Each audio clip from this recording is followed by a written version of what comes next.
Assalamualaikum warahmatullahi wabarakatuh, Sobat Qurani yang budiman.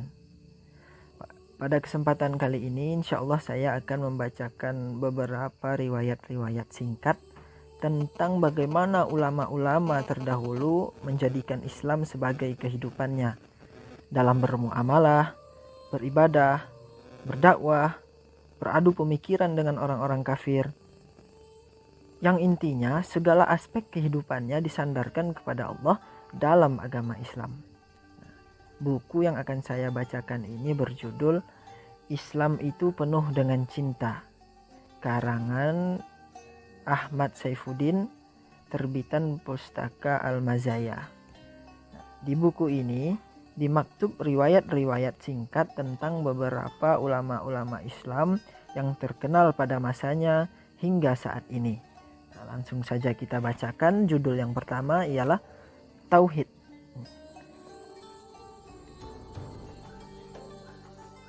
Pada saat Imam Abu Hanifah masih berusia sekitar 7 tahun, terdapatlah seorang ateis atau ketika itu dikenal dengan Dahriyah yang memiliki ilmu sangat luas jika berdebat, terutama dalam masalah teologi.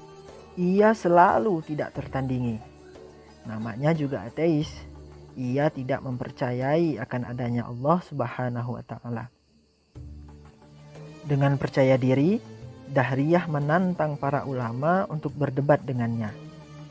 Lalu, pada hari yang telah ditentukan, berkumpullah para ulama untuk berdebat dengannya. Di antara mereka terdapat Syekh Himad, guru dari Imam Abu Hanifah. Dan Syekh Himad juga membawa serta Imam Abu Hanifah dalam majelis tersebut. Dahriyah dipersilahkan untuk berbicara terlebih dahulu. Lalu ia naik ke mimbar dan berkata dengan lantang, "Wahai para ulama yang hadir di majelis ini, siapa di antara kalian yang sanggup menjawab pertanyaanku?" Para ulama hanya terdiam. Mereka merasa minder. Namun, tak disangka-sangka, Imam Abu Hanifah yang masih kecil berdiri lalu berkata, "Aku yang akan menjawab pertanyaanmu." Para ulama yang hadir merasa terkejut. Begitu pula dengan Dahriyah. "Kamu itu masih kecil. Mana mungkin mampu menjawab pertanyaanku? Coba kamu perhatikan. Orang-orang yang berjubah dan bersurban dalam majelis ini hanya terdiam. Mereka semua terlihat alim tetapi sebenarnya bodoh," kata Dahriyah dengan sombong. Allah Subhanahu wa Ta'ala tidak meletakkan kemuliaan kepada pemilik surban yang besar, melainkan kepada para ulama. Imam Abu Hanifah berkata dengan sangat tenang. Meskipun ia masih kecil, ia berbicara laksana orang dewasa. Dengan taufik dari Allah Subhanahu wa Ta'ala, aku akan menjawab pertanyaanmu. Lanjut Imam Abu Hanifah. "Baiklah, jika itu maumu. Pertanyaanku adalah, apakah Allah itu ada?" Dengan mantap, Imam Abu Hanifah menjawab, "Ya, ada." Lalu, Dahriyah kembali bertanya, "Kalau memang ada, Allah berada di mana?" Tanya Dahriyah. Abu Hanifah menjawab, "Allah tiada tempat baginya." Dahriyah bertanya, "Bagaimana bisa disebut ada bila tidak memiliki tempat?" Tanya Dahriyah lagi dengan tersenyum sinis. Abu Hanifah balik bertanya, "Wahai Dahriyah, apakah kamu memiliki ruh?" Dahriyah menjawab, "Pasti." Bagaimana mungkin aku bisa hidup bila tak memiliki ruh?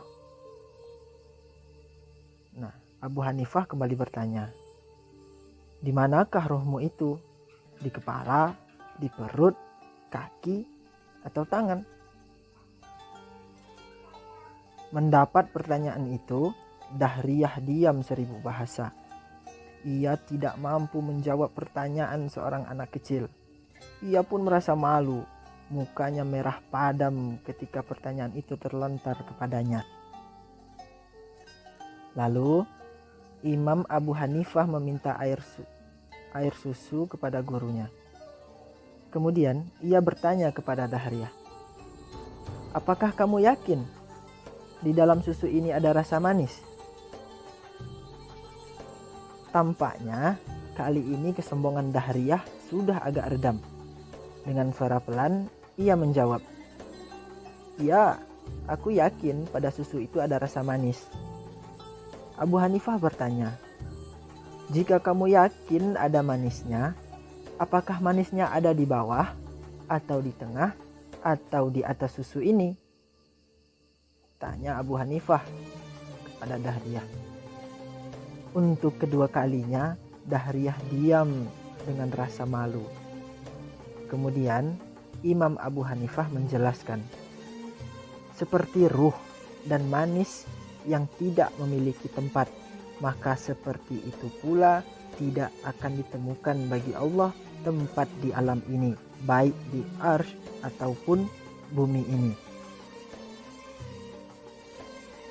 Begitulah kisah Imam Abu Hanifah yang mengalahkan atau mematahkan pemikiran dari seorang Dahriyah atau ateis.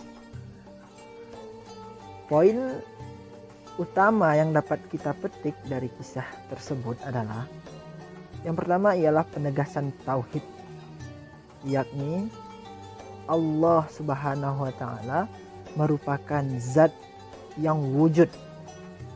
Tentu saja wujudnya Allah Subhanahu wa taala berbeda dengan makhluk. Tidak ada satupun makhluk yang menyerupainya.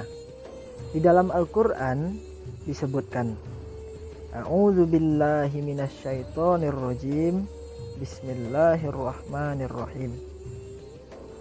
Laisa kamitslihi syai'un wa huwas samiul basir. Tidak ada sesuatu pun yang serupa dengan Dia, dan Dialah Allah yang Maha mendengar dan melihat.